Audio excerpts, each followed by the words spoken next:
और रांची से बड़ी खबर है, जहां जेपीएससी के पूर्व चेयरमैन से पूछताछ हुई है। एल खियांगते का सवालों से सामना हुआ है। लगातार दूसरे दिन सीआईडी की पूछताछ हो रही है। कल भी 8 घंटे तक सवाल जवाब एल खियांगते से हुआ था। सीआईडी ने एल खियांगते का पासपोर्ट भी जब्त कर लिया है।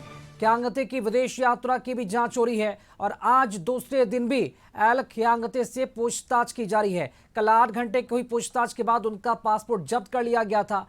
सीआईडी भर्ती परीक्षाओं में धांधली की जांच कर रही है। सीआईडी का मुख्य focus black listed agency TSR processing private limited को परीक्षा संचालन का काम सौंपने पर है। खियांगते की अमेरिका यात्रा की भी जांच की जा रही है। सूत्रों की माने तो सीआईडी उनके जवाबों से संतुष्ट नहीं हुई है। अधिक जानकारी के साथ संवाददाता संदीप इस वक्त हमारे साथ जुड़ चुके हैं। संदीप, ये बड़ी खबर है और हैरान कर देने वाली कि जेपीएससी के पूर्व चेयरमैन से पूछताछ के बाद उनका पासपोर्ट भी जब्त कर लिया गया और आज दूसरा दिन है। क्या ये पूछताछ अभी भी चल रही है? जी, अब पूरा मामला जेपीएससी अनियमितता से जुड़ा हुआ है और 14वीं जेपीएससी पीटी के जो परिणाम आए थे उसके बाद कहीं ना कहीं जो अभ्यर्थी थे वो आरोप लगा रहे थे कि इसमें धांधली हुई है और इसका प्रोटेस्ट अब भी पूरे राज्य भर में देखने को मिल रहा है।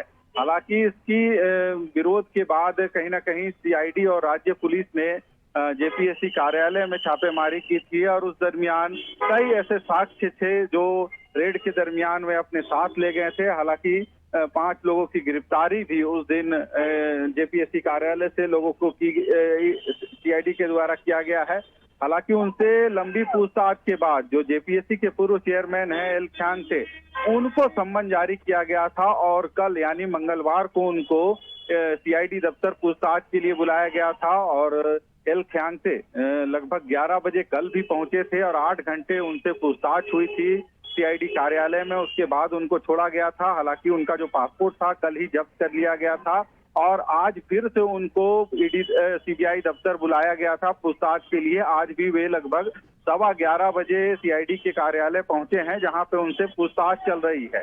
हालांकि जो इनपुट सीआईडी के अधिकारियों को मिली है उसके बाद कहीं ना कहीं जिनकी गिरफ्तारी पहले हुई है उनसे पूछताछ हुई थी और उनके पूछताछ में कई ऐसे कर सकते हैं जानकारियां हाथ लगी थी, जिसके बाद जेपीएससी के पूर्व चेयरमैन को सम्मन जारी कर पूछताछ के लिए बुलाया गया था। हालांकि आज पूछताछ का दूसरा दिन है, पूछताछ अब भी जारी है और देखना होगा क्योंकि जो एजेंसी इस एग्जाम को कंडक्ट कर रही थी वो अन्य जगहों पर ब्लैक लिस्टेड थी और सीआईडी का जो प्रश्न है कि जब ब्लैक लिस्टेड कंपनी थी तो आखिर उससे फिर एग्जाम कंडक्ट क्यों कराया गया था। तो ऐसे कई सवाल हैं जिनका जवाब सीआईडी जानना चाह रही है और सवालों के में कहीं ना कहीं घिरते हुए नजर आ रहे हैं एल खियांगते। अब देखना होगा कि आज के पूछताछ में किस तरह के खुलासे होते हैं, क्या आज के सवाल के जवाब से क्या सीआईडी संतुष्ट हो पाती है या फिर नहीं। शुक्रिया संदीप खबर पर अपडेट के लिए।